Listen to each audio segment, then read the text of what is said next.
औज़ु बिल्लाहि मिनश शैतानिर रजीम बिस्मिल्लाहिर रहमानिर रहीम इन्नमा अम्वालुकुम व औलादुकुम फितना व अन्नल्लाह इंदहु अज्रुन अज़ीम सदक़ल्लाहुल अज़ीम।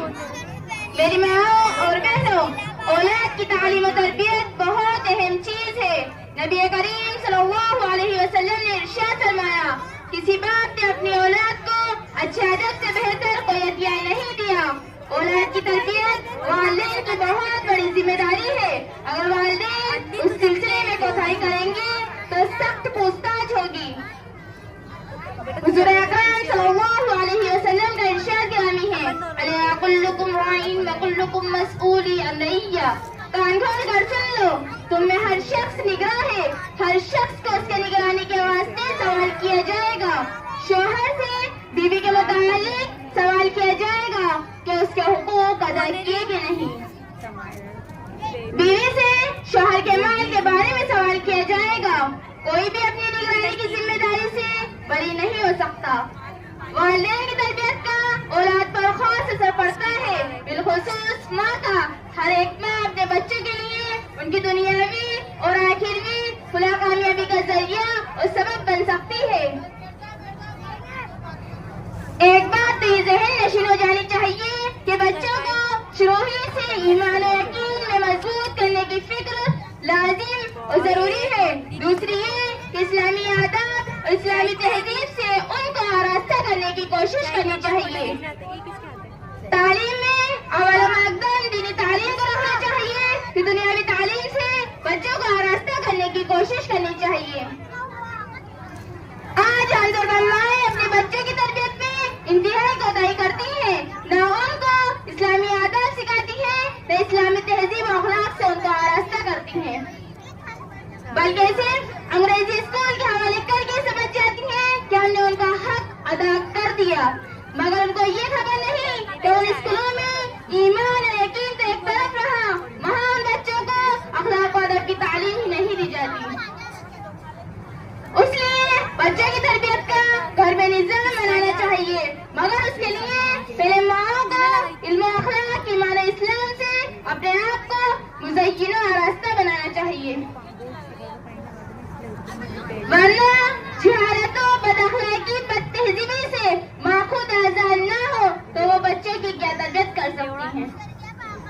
बच्चे की तरबियत के लिए हज़रत अंबिया अलैहिस्सलाम के किस्से, हज़रत सहाबा साबिहात के वाक़ियात और बुजुर्गान दीन के हालात और वाक़ाइक़ को पेश करना, उनको सुनाना बहुत मुफीद होता है। क्योंकि बच्चे कहानियाँ सुनने के बहुत शौकीन होते हैं, इसलिए वो उन किस्सों को बहुत शौक से सुनते और याद कर लेते हैं, लिहाजा उसका भी एहतमाम करना चाहिए। बाज़ औरतें अपने बच्चों को गालियाँ सिखाती हैं और बच्चे की ज़बान से गालियाँ सुनकर खुश होती हैं। बाज़ औरतें अपने बच्चों को गाने सिखाती हैं, बाज़ टीवी की आदी बनाती हैं और बच्चे की ज़बान से गालियाँ सुनकर खुश होती हैं। और की तरबियत हो रही है ये बिगाड़। अल्लाह रब्बुल इज्जत का इरशाद है, औज़ु बिल्लाहि मिनश शैतानिर रजीम बिस्मिल्लाहिर रहमानिर रहीम या अय्युहल्लज़ीना आमनू क़ू अनफुसकुम व अहलीकुम नारा।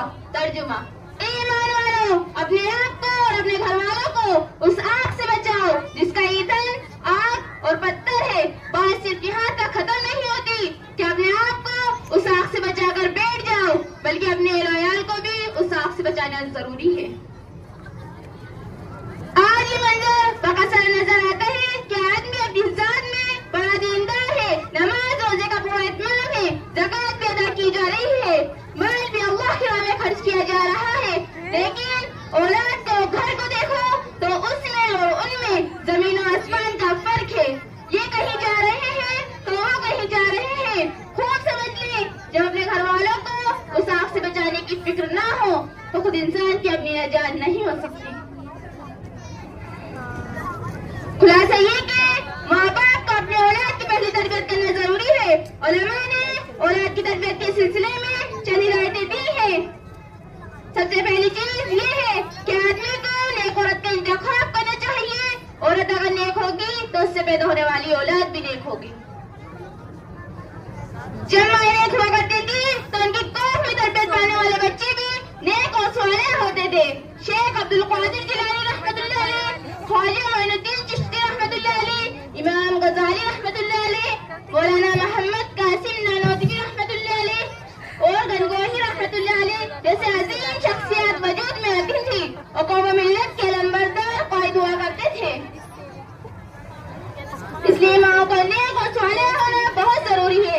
जब माएं नेक होंगी उनके अंदर तकवा परहेज़गारी जैसी उम्दा सिफत पैदा होगी। आज हम खुद अपनी आंखों से इसका नतीजा देख रहे हैं। वालिदैन के अंदर दीन से लापरवाही है, माओ में बेपर्दगी है, तो औलाद की इस्लाह कहाँ से हो सकती है। शेख अब्दुल कादिर जिलानी रहमतुल्लाह अलैह, ख्वाजा मोइनुद्दीन चिश्ती रहमतुल्लाह अलैह जैसे लोग कैसे पैदा होंगे, बल्कि उसके खिलाफ क्रिकेटर फिल्मों के हीरो पैदा होंगे जो खुद गुमराह होंगे और दूसरों की गुमराही का सबब बनेंगे। अल्लाह ताला से यही दुआ है कि आने वाली नस्लों की हिफाजत फरमाए और सिरात मुस्तकीम पर चलने की तौफीक अता फरमाए।